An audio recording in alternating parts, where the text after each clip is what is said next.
اب ہم ذکر شروع کرتے ہیں آدم علیہ السلام کا۔ اللہ تعالیٰ فرماتے ہیں، اور میں نے جنوں اور انسانوں کو اپنی عبادت کے لیے پیدا کیا ہے۔ اللہ تعالیٰ نے ہمارے باپ کو کیوں پیدا فرمایا؟ ہمیں کیوں پیدا فرمایا؟ تاکہ ہم اس کی عبادت کریں، اگرچہ وہ عبادت کا محتاج نہیں، وہ تو بے نیاز ہے، البتہ ہم اس کے محتاج ہیں۔ اس کے اسماء بہترین اور حسین ہیں، وہ عالی شان صفات کا مالک ہے۔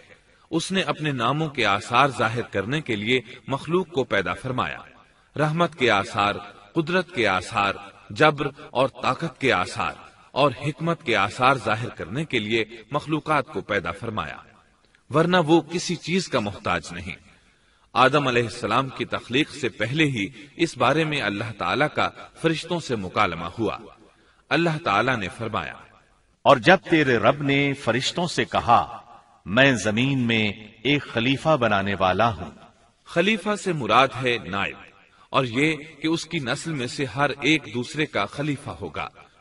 جبکہ سیدنا ابو بکر صدیق رضی اللہ عنہ نبی اکرم صلی اللہ علیہ وسلم کے خلیفہ ہوئے، سو اللہ نے ایک خلیفہ بنانے کا ارادہ فرمایا جو زمین میں حکومت کرے اور اس کو آباد کرے۔ چنانچہ اللہ تعالیٰ نے فرمایا، اللہ تعالیٰ نے تمہیں زمین سے پیدا کیا اور اسی نے اس زمین میں تمہیں بسایا ہے۔ اللہ تعالیٰ کا ارادہ ہوا کہ زمین کو آباد کروائے، جبکہ جن اس قابل نہیں تھے، کیونکہ ان میں اس قدر عقل و دانش نہیں تھی کہ زمین کو پر رونق اور سرسبز و شاداب رکھ سکیں۔ علماء جنات کے بارے میں کہتے ہیں ان کا سب سے بڑا عقل مند جن انسانوں کے 10 سالہ بچے کے برابر عقل رکھتا ہے، اس لیے زمین کو آباد کرنے کی صلاحیت اللہ تعالیٰ نے انسان کو بخشی۔ اللہ نے انسان کو بہترین ڈھانچے اور حسین ترین شکل و صورت سے نوازا، پھر اپنی روح اس میں پھونکی۔ فرشتوں نے اس سے سوال کیا، ایسی مخلوق کو کیوں پیدا کرتا ہے جو زمین میں فساد کرے اور خون بہائے؟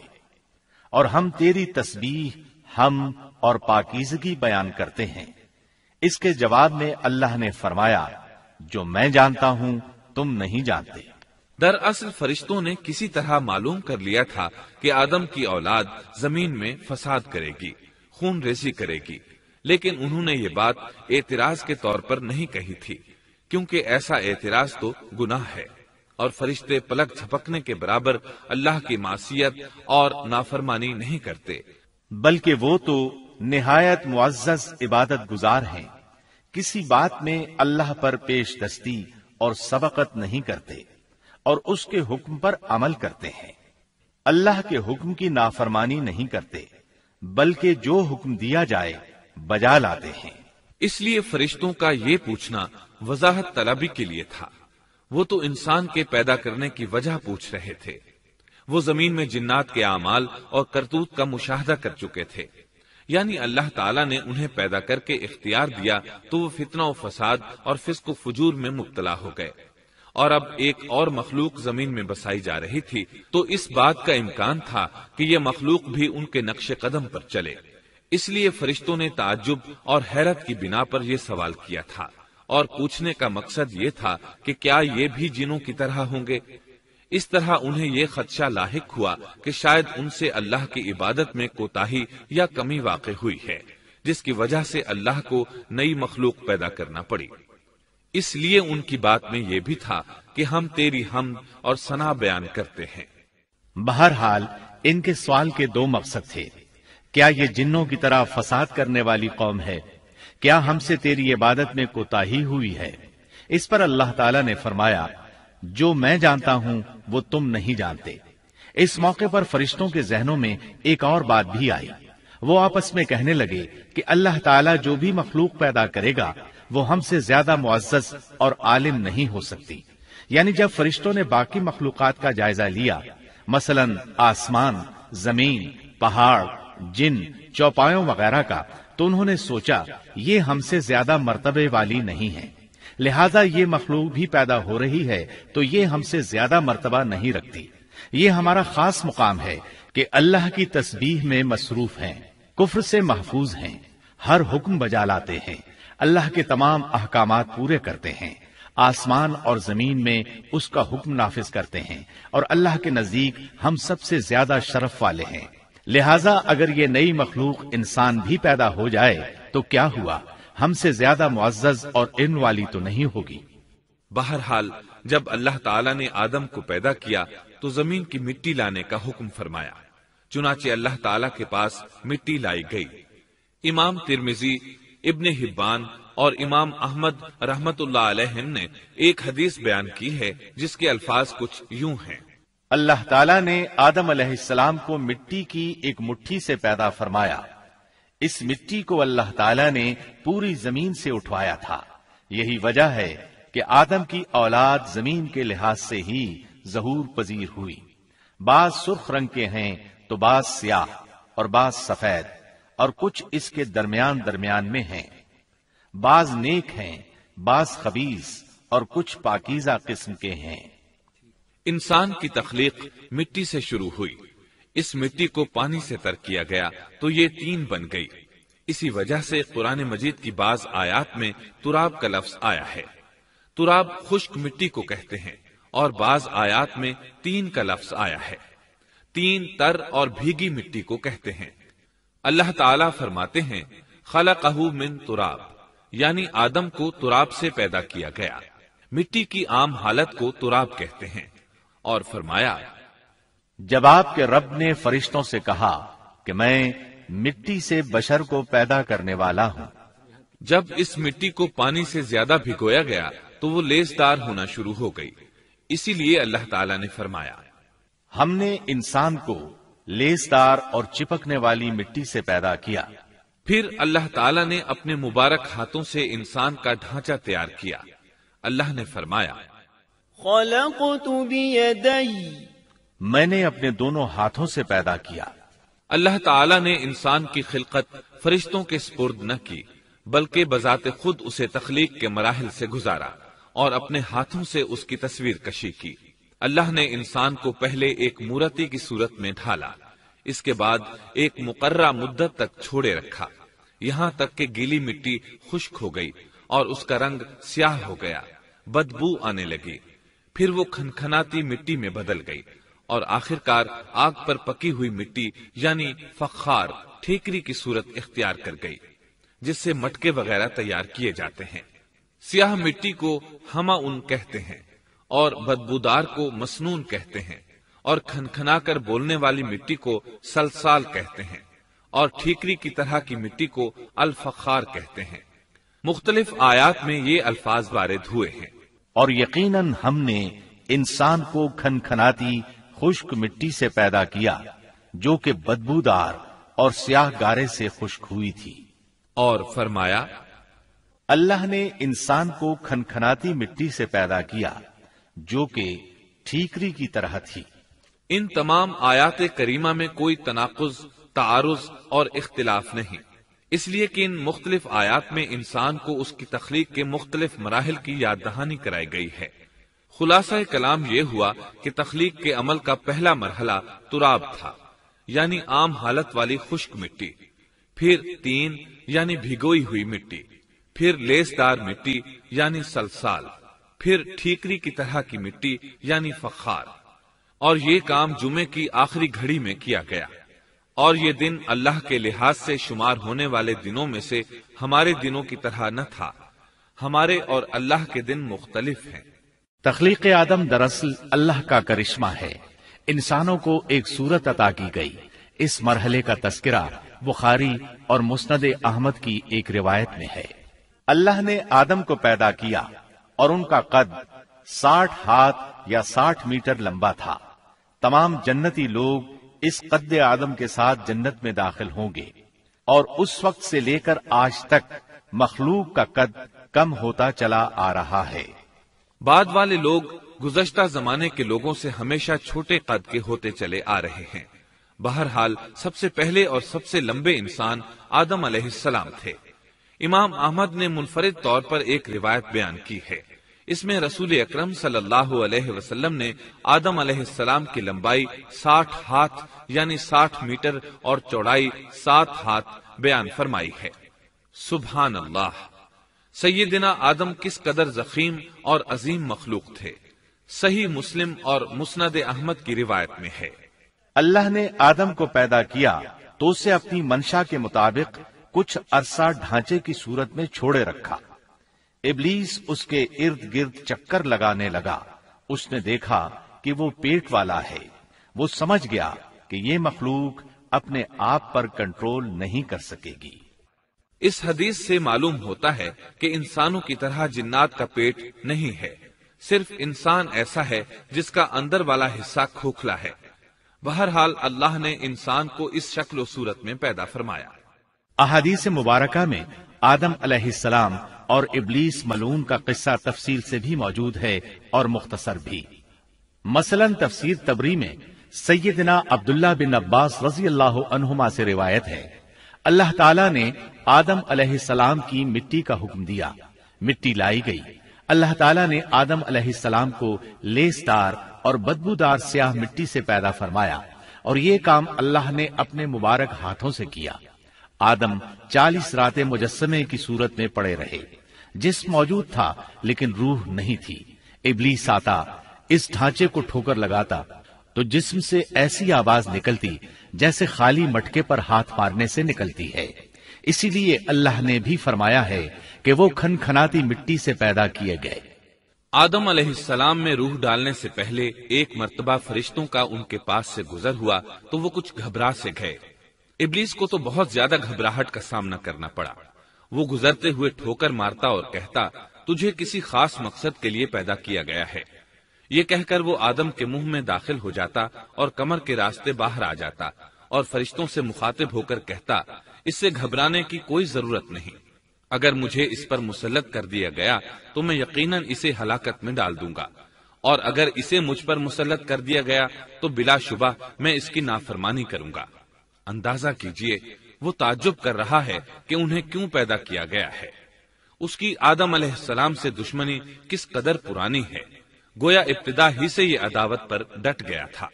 بہرحال اللہ نے آدم میں روح پھونکی۔ اس مضمون کو قرآن مجید میں جا بجا ذکر کیا گیا ہے۔ اللہ تعالیٰ فرماتے ہیں، جب میں اس کو ٹھیک ٹھاک کر لوں اور اس میں اپنی روح پھونک دوں تو تم سب اس کے سامنے سجدے میں گر پڑنا۔ ایک اور جگہ فرمایا، اللہ تعالیٰ کے نزدیک عیسیٰ علیہ السلام کی مثال ہو بہو آدم علیہ السلام کی مثال ہے۔ اللہ نے انہیں مٹی سے بنا کر کہا، ہو جا، وہ ہو گئے۔ اللہ نے آدم علیہ السلام کو مٹی سے پیدا کیا، اپنے ہاتھوں سے بنایا، پھر اس میں روح پھونکی۔ اس کا مفصل بیان احادیث میں موجود ہے۔ جب ان میں روح پھونکی گئی اور ابتدا میں روح جیسے ہی سر کے اندر داخل ہوئی، آدم علیہ السلام کو چھینک آ گئی۔ فرشتوں نے آدم علیہ السلام سے کہا، الحمدللہ کہیے۔ انہوں نے کہہ دیا۔ اللہ کی اس تعریف کے جواب میں اللہ تعالیٰ نے فرمایا، رحمک ربک، یعنی تجھ پر تیرا رب رحم فرمائے۔ سبحان اللہ، اللہ ذوالجلال والاکرام نے آدم علیہ السلام میں روح مکمل ہونے سے پہلے ہی انہیں اپنی رحمت سے سرفراز فرما دیا۔ بہرحال جب روح ان کی آنکھوں میں داخل ہوئی اور انہوں نے جنت کے پھلوں کو دیکھا تو ان میں غور و فکر کرنے لگے۔ جب روح پیٹ میں داخل ہوئی تو کھانے کی طلب محسوس ہوئی۔ ابھی روح ٹانگوں تک پہنچی نہیں اور کھانے کی خواہش پہلے ہی محسوس ہونے لگی۔ اس جلد بازی اور عجلت کی وجہ سے اللہ تعالیٰ نے فرمایا، انسان جلد باز مخلوق ہے۔ جب آدم علیہ السلام کو پیدا کر دیا گیا تو اللہ تعالیٰ نے ان کی پشت پر ہاتھ پھیرا۔ ہاتھ پھیرتے ہی ان کی پشت سے قیامت تک پیدا ہونے والے انسان باہر نکل آئے۔ آدم کی تمام اولاد ان کے سامنے ظاہر ہو گئی، اور یہ بات نہایت وضاحت اور صراحت کے ساتھ قرآن مجید اور احادیث مبارکہ میں موجود ہے۔ مسلم بن یسار رحمت اللہ علیہ بیان کرتے ہیں کہ سیدنا عمر بن خطاب رضی اللہ عنہ سے کسی نے اس آیت کریمہ کے بارے میں پوچھا، اور جب آپ کے رب نے اولاد آدم کی پشت سے ان کی اولاد کو نکالا اور ان سے انہی کے بارے میں اقرار لیا کہ کیا میں تمہارا رب نہیں، سب نے جواب دیا، ہاں کیوں نہیں، ہم سب گواہ بنتے ہیں، تاکہ تم لوگ قیامت کے روز یوں نہ کہو ہم تو اس سے محض بے خبر تھے، یا یوں کہو کہ پہلے پہلے شرک تو ہمارے بڑوں نے کیا اور ہم ان کے بعد ان کی نسل میں ہوئے، لہذا کیا تو ان غلط راہ والوں کے فعل پر ہمیں ہلاکت میں ڈالے گا؟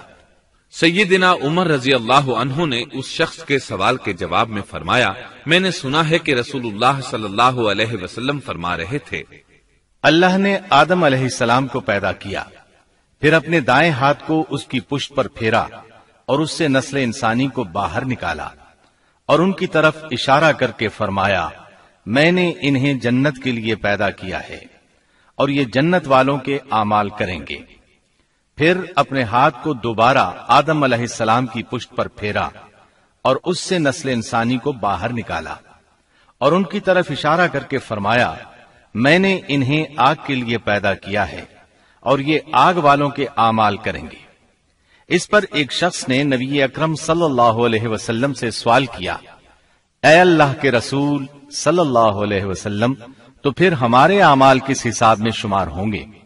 آپ نے جواب میں فرمایا، اللہ تعالیٰ جب کسی بندے کو جنت کے لیے پیدا کرتا ہے تو اس سے جنت والوں کے کام کرواتا ہے، حتیٰ کہ جنت والے اعمال میں سے ہی کسی عمل پر اس کا موت سے سامنا ہوتا ہے، اس وجہ سے اللہ اسے جنت میں داخل کرتا ہے، اور جب اللہ کسی بندے کو آگ کے لیے پیدا کرتا ہے تو اسے آگ والے اعمال پر لگا دیتا ہے، یہاں تک کہ وہ آگ والے اعمال میں سے کسی عمل پر مرتا ہے، اس کی وجہ سے اللہ اسے آگ میں داخل کر دیتا ہے۔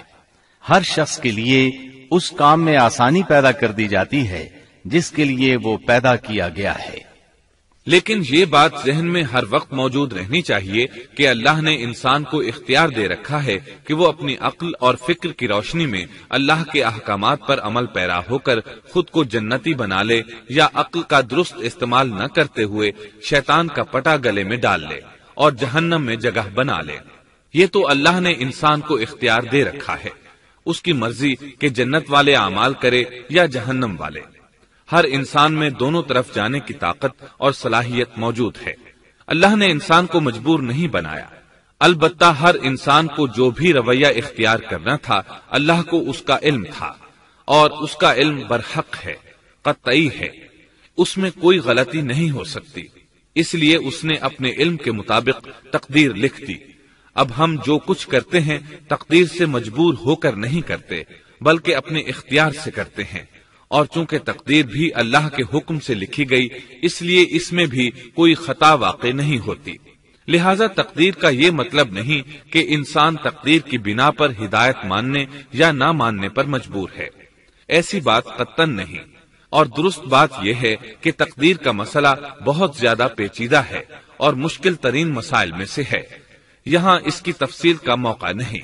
جب اللہ نے آدم علیہ السلام کو پیدا کر لیا اور اس میں اپنی روح پھونک دی تو فرشتوں کو حکم دیا کہ آدم کو سجدہ کریں۔ ابلیس ایک بہت نیک اور بزرگ جن تھا، اس نے کبھی اللہ کی نافرمانی نہیں کی تھی، اسی بنا پر وہ بلند مرتبہ پا کر فرشتوں میں شامل ہو چکا تھا، لیکن فرشتوں کی جنس سے قطن نہیں تھا۔ اللہ نے اسے اطاعت اور فرما برداری کا صلہ دیا تھا، اس کی عزت اور اکرام کرتے ہوئے آسمان میں بسایا تھا، لمحہ بھر کے لیے بھی اس نے اللہ کی نافرمانی نہیں کی تھی، اور پھر اللہ نے آدم کو سجدہ کرنے کا حکم دیا، اور اس حکم کے مخاطب فرشتے اور ابلیس تھے۔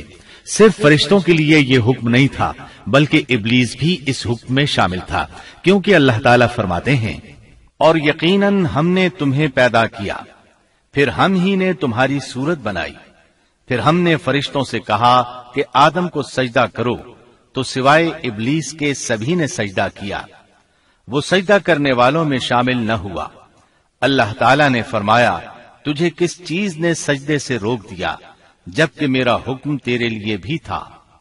تو اس سے ثابت ہوا اس حکم میں فرشتوں کے ساتھ ابلیس بھی شامل تھا، کیونکہ قرآن میں اذ امرتک کے الفاظ ہیں۔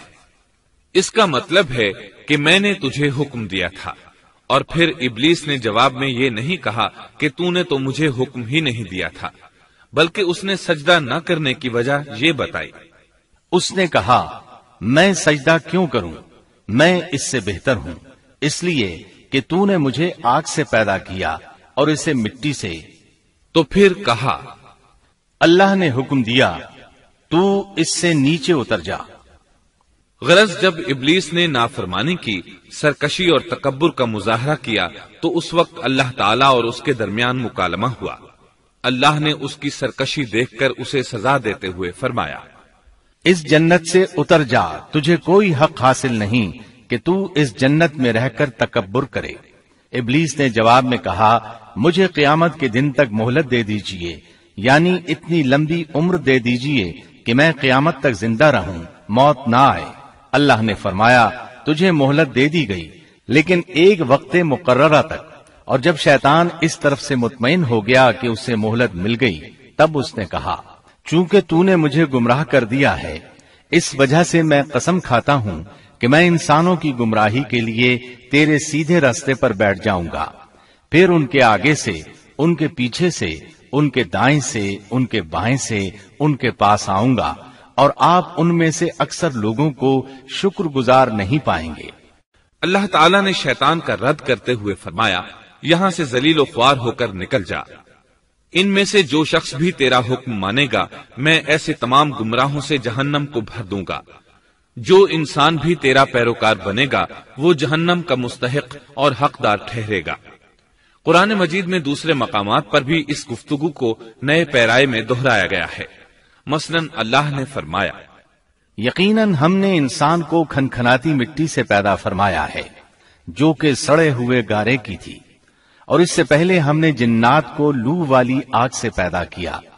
اور جب تیرے پروردگار نے فرشتوں سے فرمایا، میں انسان کو سیاہ بدبودار کھنکھناتی مٹی سے پیدا کرنے والا ہوں، جب میں اسے پورا بنا چکوں اور اس میں اپنی روح پھونک دوں تو تم سب اس کے لیے سجدے میں گر پڑنا۔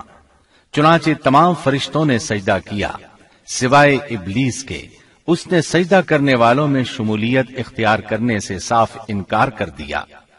اللہ تعالیٰ نے فرمایا، اے ابلیس، تجھے کیا ہوا کہ تو سجدہ کرنے والوں میں شامل نہ ہوا؟ وہ بولا، میں ایسے انسان کو سجدہ نہیں کر سکتا جسے تو نے سیاہ بدبودار کھنکھناتی مٹی سے پیدا کیا ہے۔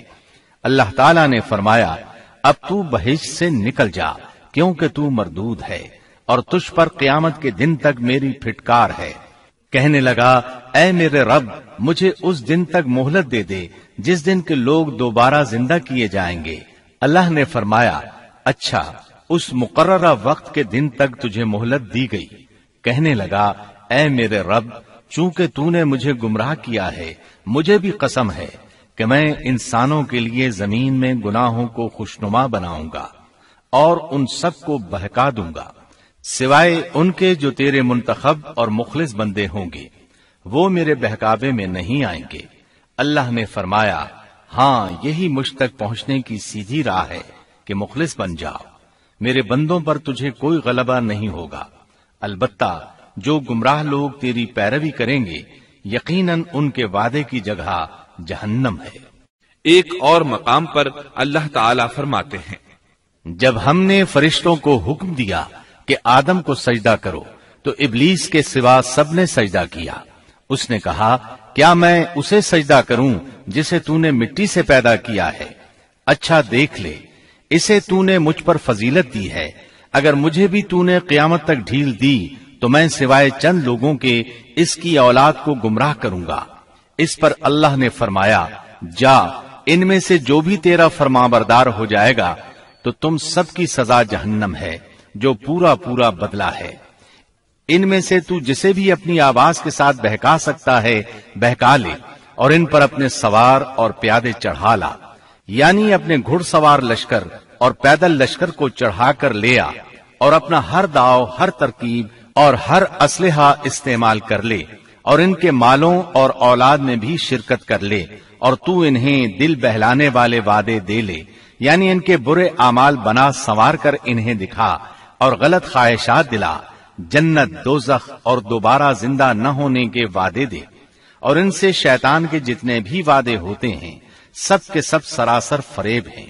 یقیناً میرے سچے بندوں پر تیرا کوئی قابو اور غلبہ نہیں ہوگا، تیرا رب کارسازی کرنے والا کافی ہے۔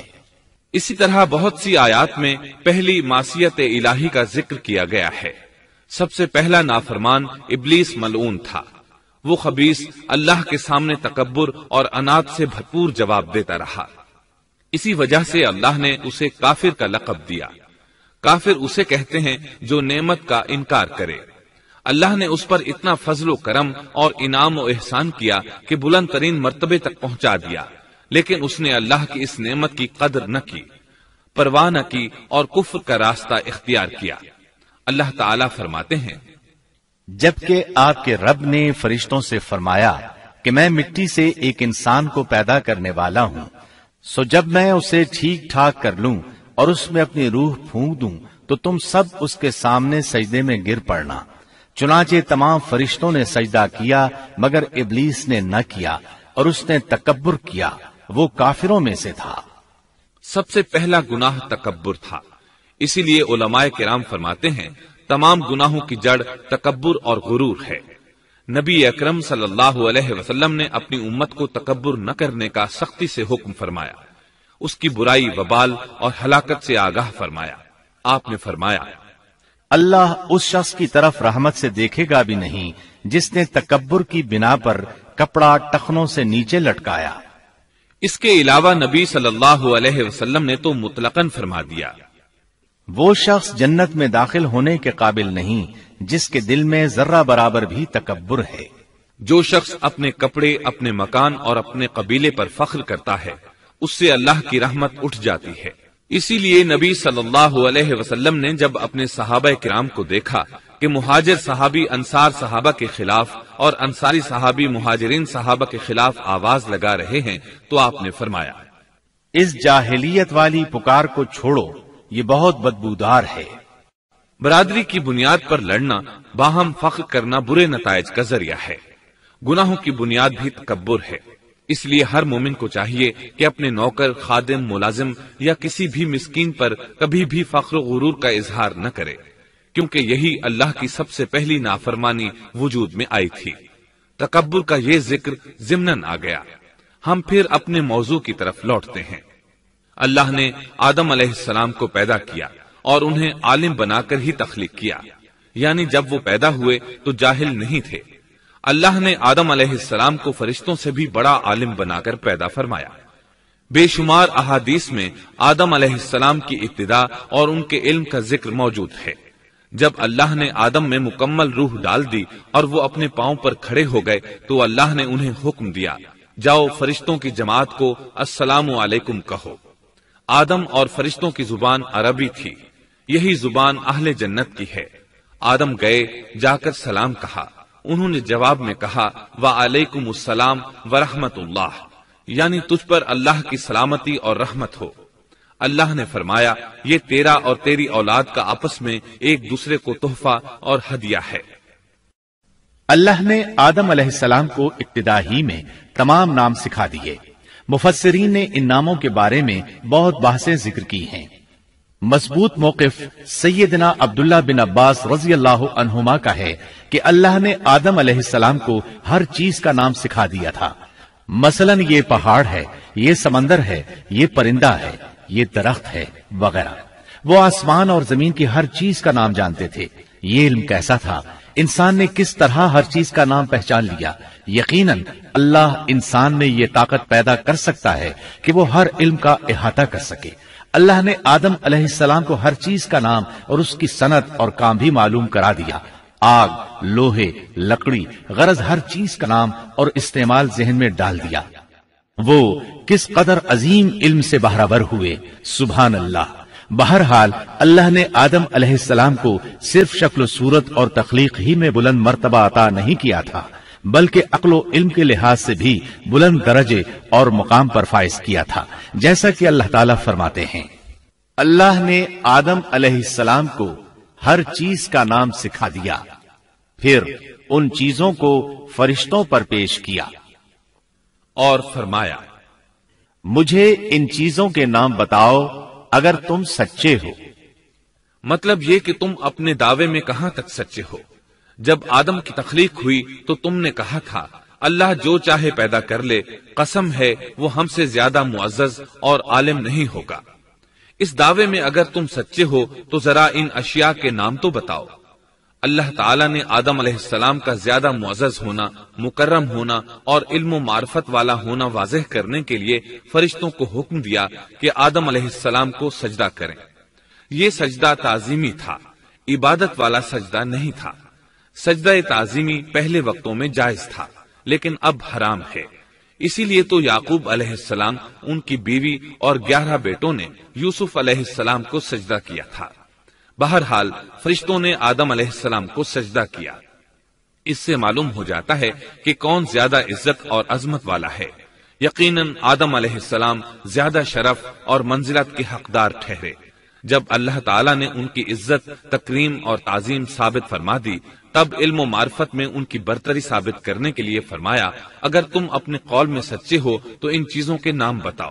تب فرشتوں نے کہا، فرشتے کہنے لگے، اے اللہ تو پاک ہے، ہمیں تو صرف اتنا ہی علم ہے جتنا تو نے ہمیں سکھا رکھا ہے، مکمل حکمت و علم والا تو ہی ہے۔ اللہ تعالیٰ نے آدم علیہ السلام سے فرمایا، اے آدم تم ان فرشتوں کو ان چیزوں کے نام بتاؤ۔ آدم ہر چیز کا نام بتانے لگے، کسی جگہ بھی انہوں نے غلطی نہیں کی۔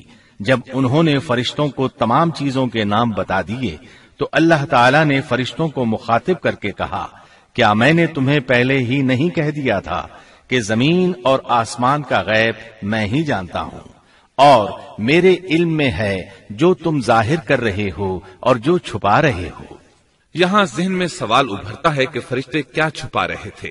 وہ راز والی بات یہی تھی کہ اللہ ہم سے زیادہ معزز اور عالم مخلوق پیدا نہیں کرے گا۔ واضح رہے، ہم آپ کو صرف واقعات ہی نہیں سنا رہے، صرف سیرت اور تاریخ ہی بیان نہیں کر رہے، بلکہ قرآن بھی پڑھ پڑھ کر سنا رہے ہیں۔ اور قرآن کو اس وقت تک سمجھنا محال ہے جب تک کہ ان واقعات کی تفصیل موجود نہ ہو۔ خیر، اس کے بعد اللہ تعالیٰ نے اما حوا کو پیدا فرمایا۔ انہیں آدم علیہ السلام کے فوراً بعد پیدا نہیں فرمایا، بلکہ آدم علیہ السلام نے کافی عرصہ جنت میں تنہا بسر کیا، اور حدیث میں ہے کہ وہ وحشت محسوس کرتے تھے، تنہائی کو شدت سے محسوس کرنے لگے تھے۔ آخر کار ایک روز جب وہ سو رہے تھے تو اللہ تعالیٰ نے ان کی بائیں پسلی سے اما حوا علیہ السلام کو پیدا فرمایا اور آدم علیہ السلام کا ہم سفر بنا دیا۔ اللہ فرماتے ہیں، اے لوگو اپنے اس پروردگار سے ڈر جاؤ جس نے تم سب کو ایک ہی جان سے پیدا کر ڈالا، اور اس جان یعنی آدم علیہ السلام سے ان کی بیوی کو پیدا کیا۔ آدم علیہ السلام کے وجود ہی سے حوا کا وجود بنایا گیا، وہ کوئی الگ مخلوق نہیں تھی۔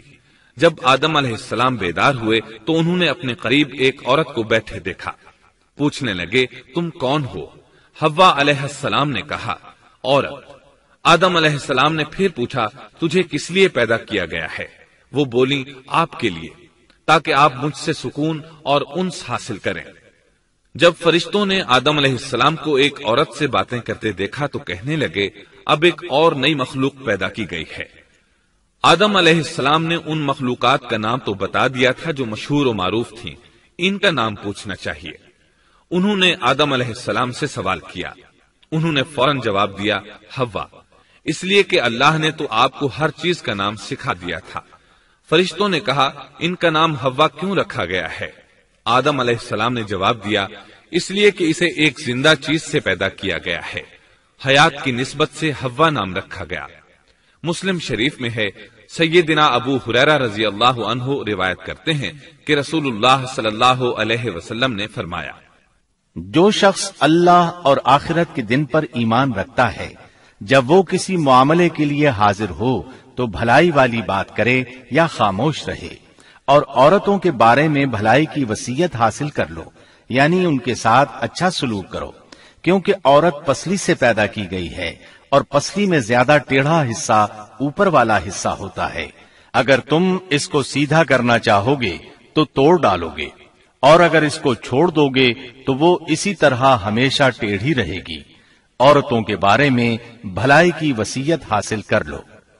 مطلب یہ کہ اسی حالت میں گزر بسر کرو، عورتوں کے بارے میں بھلائی کی وصیت حاصل کر لو۔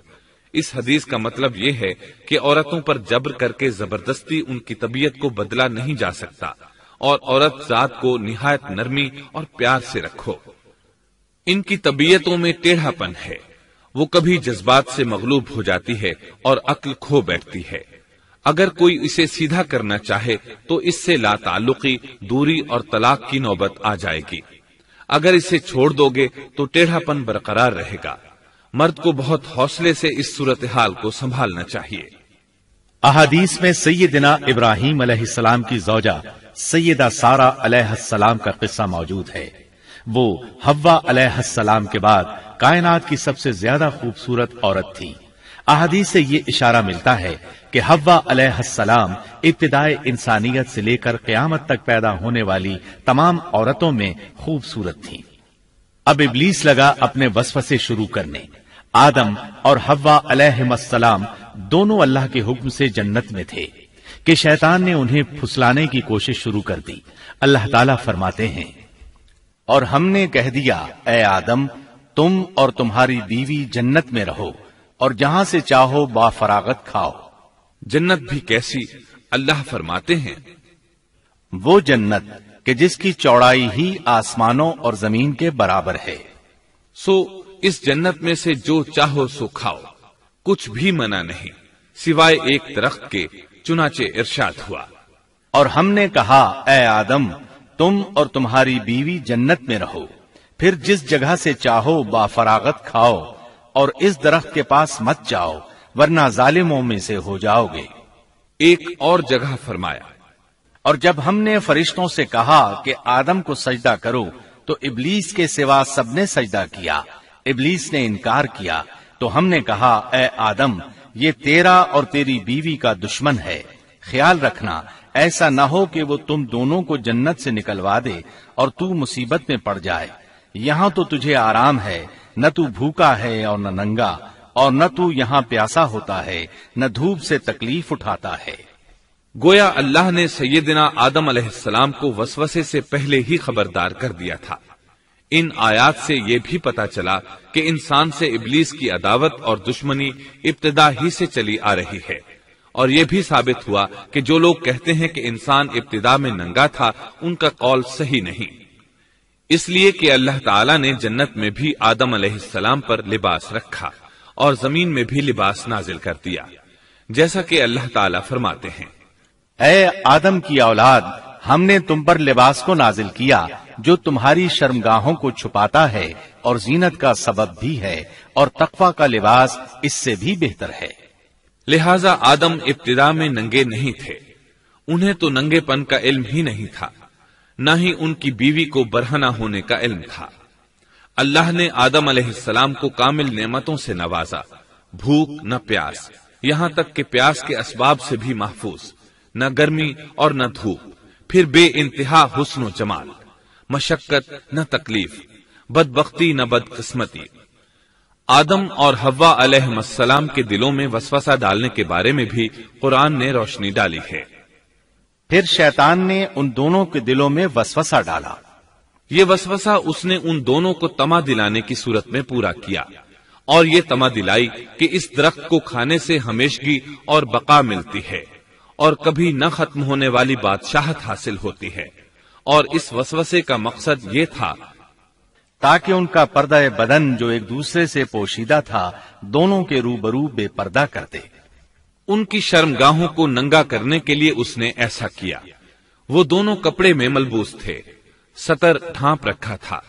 جب انہوں نے اس درخت سے کھایا تو لباس نیچے گر گیا، دونوں برہنہ ہو گئے۔ یہی شیطان چاہتا تھا کہ انہیں برہنہ کر دے، اللہ کی نافرمانی پر اکسائے۔ ارشاد ہوتا ہے، شیطان نے انہیں وسوسہ ڈالا، کہنے لگا اے آدم کیا میں تجھے دائمی زندگی کا درخت اور وہ بادشاہت نہ بتلا دوں جو کبھی پرانی نہ ہو؟ جب تم اس درخت سے کھاؤ گے تو ہمیشہ زندہ رہنے والے بن جاؤ گے اور زبردست بادشاہت حاصل کر لو گے۔ اس نے یہ تمنا بھی دلائی۔ تمہارے رب نے تم دونوں کو اس درخت سے اس لیے منع کیا ہے کہ تم دونوں فرشتے نہ بن جاؤ یا ہمیشہ زندہ رہنے والے نہ بن جاؤ۔ یعنی تم اس درخت سے کھا لو گے تو فرشتے بن جاؤ گے اور ہمیشہ قائم دائم رہو گے۔ پھر وہ وسوسہ ڈالتے ہوئے جھوٹی قسمیں کھانے لگا، جیسا کہ ارشاد ہوتا ہے، اور ان دونوں کے روبرو قسمیں کھانے لگا کہ یقین آ جائے میں آپ کا خیر خواہ ہوں۔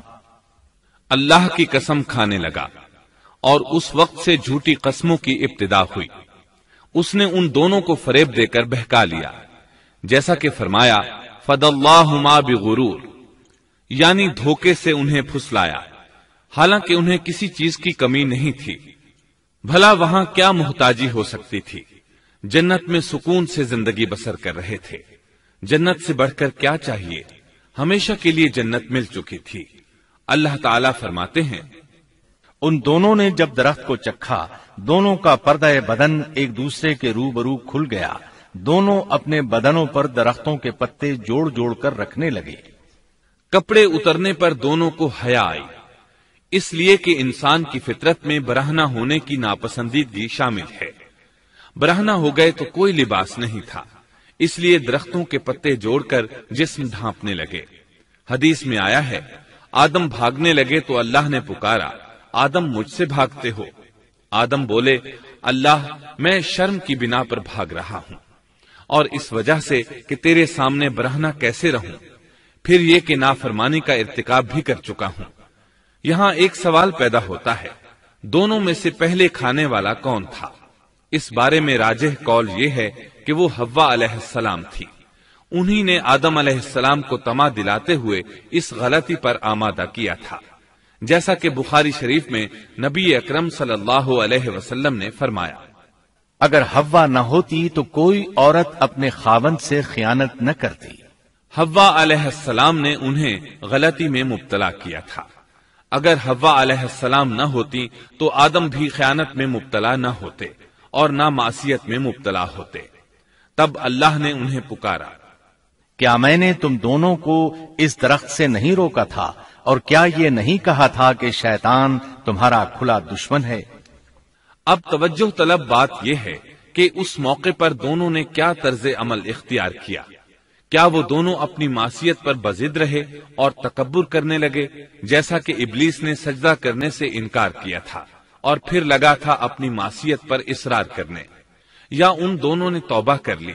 جی ہاں، دونوں نے توبہ کر لی، جیسا کہ قرآن مجید میں آتا ہے، دونوں نے کہا، اے ہمارے رب، ہم نے اپنا بڑا نقصان کیا، اور اگر تو ہماری مغفرت نہ کرے گا اور ہم پر رحم نہ کرے گا تو واقعی ہم خسارہ پانے والوں میں سے ہو جائیں گے۔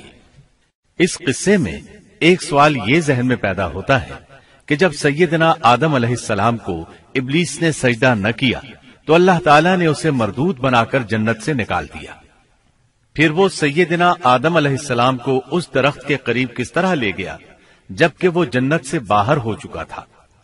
قرآن کریم میں اس بارے میں یہ الفاظ آئے ہیں، پھر شیطان نے ان کے دلوں میں وسوسہ ڈالا۔ یہ وسوسہ اس نے کیسے ڈالا جبکہ وہ جنت سے نکالا جا چکا تھا؟ مفسرین نے اس کے جواب میں لکھا ہے کہ اس نے جنت سے باہر رہ کر یہ وسوسہ ڈالا تھا۔ جیسے آج کل تار اور بغیر تار کے آواز کو دور دراز علاقوں تک پہنچایا جا سکتا ہے، ایسے ہی شیطان نے اپنی طاقت سے یہ وسوسہ ان کے دلوں تک پہنچایا۔ لگے ہاتھوں ابلیس کی حقیقت بھی سن لیں۔ ابلیس کے لفظی معنی انتہائی مایوس کے ہیں۔ یہ راندہ درگاہ ہونے کے بعد ہمیشہ ہمیشہ کے لیے اللہ کی رحمت سے مایوس ہو گیا تھا، اس لیے اسے یہ لقب ملا، ورنہ روایات کی روح سے اس کا اصل نام عزازیل تھا۔ پہلے یہ جنات میں سے تھا، اپنے رب تعالی کی اطاعت سے نکل کر ابلیس ہوا۔ اس کا علم ناقص تھا، مزاج ناپاک تھا، وہ غرور اور تکبر میں مبتلا ہو گیا تھا۔ یہاں یہ بات بھی ذہن نشین کر لیں کہ انبیاء خطا اور گناہ سے پاک ہوتے ہیں، ان پر اللہ تعالی کی مستقل حفاظت اور نگرانی قائم رہتی ہے۔ اگرچہ انبیاء بھی انسان ہوتے ہیں اور تمام انسانی تقاضے انہیں لاحق ہوتے ہیں، لیکن ان کے عمل اور ارادے میں کسی قسم کی بدی اور شر کا عمل دخل قطعاً نہیں ہوتا۔ ان کا ہر قول اور عمل بلکہ ہر حرکت اور سکون کی حالت بھی انسانیت کے لیے بہترین نمونہ ہوتے ہیں۔ البتہ بشر ہونے کی وجہ سے بھول کا امکان ہوتا ہے، تاہم بھول ہو جانے کی صورت میں انہیں فوراً ہی خبردار کر دیا جاتا ہے۔ بھول ہو جانا بشری طبیعت کا خاصہ ہے۔ اللہ تعالیٰ نے ہر انسان کی فطرت میں یہ چیز رکھی ہے۔ انبیاء سے بھول چوک ہو جانے میں بھی اللہ تعالیٰ کی کئی ایک حکمتیں پوشیدہ ہیں۔ مثلا بہت سی قومیں اپنے نبیوں کے معجزات دیکھ کر ان میں ربوبیت کی صفات کی قائل ہو گئی، یہاں تک کہ بعض قوموں نے اپنے نبیوں کو اللہ یا اللہ کا بیٹا بھی جانا۔ جب انبیاء سے بھول اور لغزشیں ہوئیں تب گویا لوگوں پر یہ واضح کیا گیا کہ یہ الہ نہیں ہے۔ الہ ہوتے تو کس طرح ان سے بھول ہو سکتی تھی۔ اس سے یہ بتانا بھی مقصد تھا کہ انبیاء انسان ہی ہوتے ہیں، کوئی ماورائی مخلوق نہیں ہوتے۔ سیدنا آدم علیہ السلام کے واقعے پر غور کرنے سے یہ حقیقت مزید واضح ہو جاتی ہے کہ سیدنا آدم علیہ السلام کی یہ لغزش گناہ نہیں تھی۔ ممنوع درخت کا پھل کھاتے ہی سیدنا آدم علیہ السلام اور اماں حوا کا لباس اتر گیا تھا۔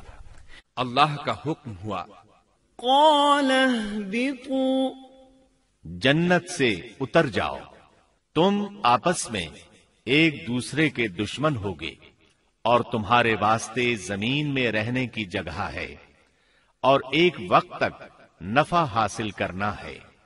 فرمایا تم وہیں زندگی بسر کرو گے اور وہیں مرو گے اور وہیں سے دوبارہ نکالے جاؤ گے۔ قرآن مجید کے دیگر مقامات میں بھی اس قصے کی تفصیل موجود ہے۔ مثلاً فرمایا، اور اس سے قبل ہم نے آدم سے ایک عہد لیا تھا مگر وہ بھول گئے اور ہم نے ان میں کوئی عزم نہیں پایا۔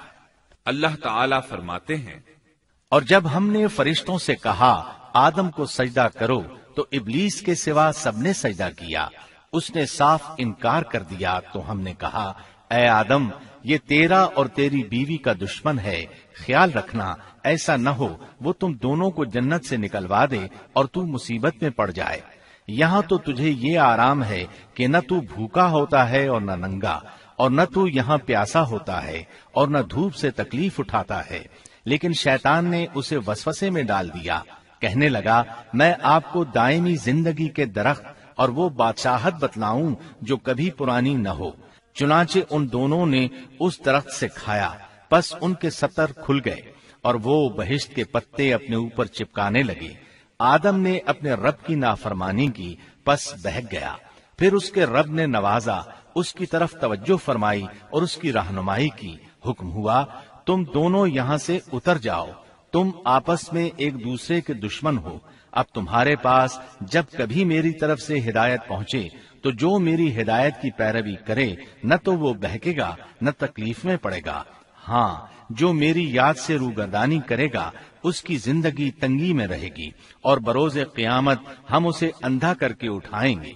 آدم علیہ السلام زمین پر اترے اور اپنے رب سے توبہ کے کلمات سیکھ لیے۔ وہ کلمات یہ ہیں، ربنا ظلمنا أنفسنا وإن لم تغفر لنا وترحمنا لنكونن من الخاسرين۔ اے ہمارے رب، ہم نے اپنا نقصان کیا اور اگر تو نے ہم پر مغفرت و رحمت نہ فرمائی تو ہم خسارہ اٹھانے والوں میں سے ہو جائیں گے۔ آدم علیہ السلام زمین پر اترے اور ان کے ساتھ حوا علیہ السلام بھی اتری اور ان کے ساتھ ہی ابلیس کو بھی اتارا گیا۔ یہ کس جگہ پر اترے اس بارے میں اختلاف پایا جاتا ہے، لیکن ابن عباس رضی اللہ عنہ کی بات راجح محسوس ہوتی ہے کہ آدم علیہ السلام کو ہند میں اور حوا علیہ السلام کو جدے میں اتارا گیا۔ جب آدم علیہ السلام اتر آئے تو حوا علیہ السلام کی تلاش شروع کر دی، زمین میں ان کی تلاش میں سرگرداں ہوئے۔ آخر کار میدان عرفات میں دونوں کی ملاقات ہو گئی۔ چونکہ میدان عرفات میں دونوں نے ایک دوسرے کی معرفت حاصل کی تھی اور ان کا آپس میں تعارف ہوا تھا، لہٰذا اسی مناسبت سے اس میدان کا نام عرفات مشہور ہو گیا۔ اللہ تعالیٰ نے زمین کے اندر انسانوں کو پھیلانا شروع کیا اور زمین کو مردوں اور عورتوں سے آباد کر دیا۔ امام طبری رحمت اللہ علیہ بیان کرتے ہیں کہ حوا علیہ السلام نے آدم علیہ السلام کے لیے 20 ولادتوں میں 40 بچوں کو جنم دیا۔ ہر بار 2 بچوں کو جنم دیتی تھی، ایک لڑکا ہوتا ایک لڑکی۔ سب سے پہلا جوڑا قابیل اور اس کی بہن قمیم کا تھا۔ پھر انسانوں کی افزائش شروع ہوئی، آبادی میں اضافہ ہونے لگا۔ اللہ نے آدم علیہ السلام ہی کو ان کا نبی متعین کر دیا، وہ انہیں دین سکھاتے رہے۔ اس وقت تمام لوگ موحد تھے، خالص توحید کو اپنانے والے تھے، یعنی کان الناس امۃ واحدہ، تمام لوگ ایک ہی امت کے تھے، ان میں شرک کا شائبہ بھی نہ تھا۔ ابن جریر اور ابن کثیر رحمہم اللہ نے ابو موسیٰ اشعری رضی اللہ عنہ کی روایت بیان کی ہے، اللہ نے جب آدم علیہ السلام کو جنت سے زمین پر اتارا تو انہیں ہر چیز کی کاریگری اور صنعت کا علم تھا۔ جب وہ اترے تو عالم بھی تھے، لباس میں ملبوس بھی تھے، کام کاج کے تمام طریقوں سے باخبر بھی تھے، لوہے، آگ، لکڑی اور کپڑے کے استعمال سے بھی بخوبی واقف تھے۔ ہمارے برعکس وہ ان کاموں کو اپنی ابتدا ہی سے جان چکے تھے، کیونکہ ہم سب لوگوں کا حال یہ ہے کہ جب تک سکھایا نہ جائے ہمیں کچھ نہیں آتا۔ آج کے دور میں بعض افریقی قبائل کے افراد وحشیانہ اور غیر مہذب زندگی گزارتے ہیں۔ علماء کا کہنا ہے کہ یہ لوگ زمین پر رہنے والوں میں سے گمراہ ترین انسان ہیں۔ انہوں نے بہترین زندگی ضائع کر دی اور گھٹیا زندگی کو پسند کیا۔ تہذیب و تمدن کا آغاز چونکہ ابتدائے آفرینش سے ہے، اس لیے ہر انسان کی فطرت میں تہذیب کی سوجھ بوجھ موجود ہے۔ بہرحال آدم علیہ السلام کے بعد انسانی مخلوق کی تعداد روز بروز بڑھتی چلی گئی اور انسانی کمزوریوں کی بنا پر گناہ شروع ہو گئے۔ زمین پر سب سے پہلے ہونے والی معصیت قابیل کے ہاتھوں اپنے بھائی حابیل کے قتل کی صورت میں سامنے آئی۔ اللہ تعالیٰ نے قرآن مجید میں قابیل اور اس کے بھائی حابیل کا قصہ بیان کیا ہے۔ قابیل قرخت اور درشت طبیعت کا مالک تھا، جبکہ اس کا بھائی حابیل رحم دل اور نرم طبیعت تھا۔ قابیل کھیتی باڑی کرتا تھا اور حابیل مویشی چراتا تھا۔ حابیل کے نرم دل ہونے کی ایک وجہ اس کا بکریاں چرانا تھا، کیونکہ ایک چرواہا اپنی بکری کو بھوکا دیکھ کر اسے چارہ کھلائے بغیر نہیں رہتا، نہیں وہ کسی بکری کو پیاسا دیکھ کر اسے بھول جاتا ہے۔ اپنے جانور پر اس کی طاقت سے زیادہ بوجھ بھی نہیں لادتا۔ بنی نوع انسان کی تعداد میں اضافے کے لیے اس وقت ایسا قانون تھا جو اب حرام ہے، اور وہ ہے بہن کے ساتھ نکاح۔ چونکہ اس وقت کے سب لوگ آدم علیہ السلام کی حقیقی اولاد تھے اور آپس میں بہن بھائی تھے، اس لیے اس وقت کی شریعت کی روح سے قابیل اپنے ساتھ جڑواں پیدا ہونے والی بہن کے سوا کسی دوسری بہن سے شادی کر سکتا تھا، اور اسی طرح حابیل اپنے ساتھ جڑواں پیدا ہونے والی بہن کے علاوہ کسی دوسری بہن سے شادی کر سکتا تھا۔ اس کی صورت یہ تھی کہ قابیل کی شادی حابیل کی بہن سے ہو اور حابیل کی شادی قابیل کی بہن سے ہو، لیکن ہوا یہ کہ حابیل کی بہن خوبصورتی میں قابیل کی بہن سے کم تھی، اس لیے قابیل نے حابیل کی بہن سے شادی کرنے سے انکار کر دیا اور اپنی جڑواں بہن سے شادی کی خواہش ظاہر کی، لیکن ایسا کرنا آدم علیہ السلام کی شریعت میں حرام تھا۔ آپ نبی بھی تھے اور رسول بھی۔ رسول اور نبی میں فرق یہ ہے کہ رسول پر شریعت اور احکام نازل ہوتے ہیں، لیکن نبی پر شریعت نازل نہیں ہوتی، البتہ اس کی طرف وحی نازل ہوتی ہے اور معجزات عطا کیے جاتے ہیں، جبکہ شریعت صرف رسولوں ہی پر نازل کی جاتی ہے۔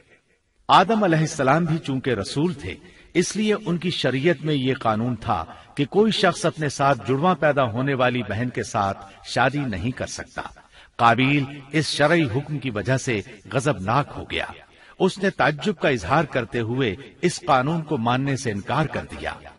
آدم علیہ السلام نے ان دونوں کے درمیان فیصلہ کرتے ہوئے انہیں حکم دیا کہ دونوں اللہ کے حضور ایک ہدیہ پیش کریں۔ ہدیہ اس جانور کو کہتے ہیں جسے اللہ کے نام پر ذبح کر کے فقراء میں تقسیم کر دیا جائے۔ اس سے مقصود اللہ کے لیے اپنی نیت کو خالص کرنا ہوتا ہے۔ اس عمل کو قربانی کہا جاتا ہے۔ آدم علیہ السلام کے زمانے میں قربانی کا جو قانون تھا اس کے قبول ہونے کی نشانی طے تھی، اور وہ یہ کہ آسمان سے ایک آگ نمودار ہوتی اور اس قربانی کو جلا دیتی۔ اس کا مطلب تھا قربانی قبول ہو چکی ہے، اور اگر آگ قربانی کو نہ جلاتی تو سمجھ لیا جاتا کہ قربانی قبول نہیں ہوئی۔ آخر قربانی کا دن آ پہنچا۔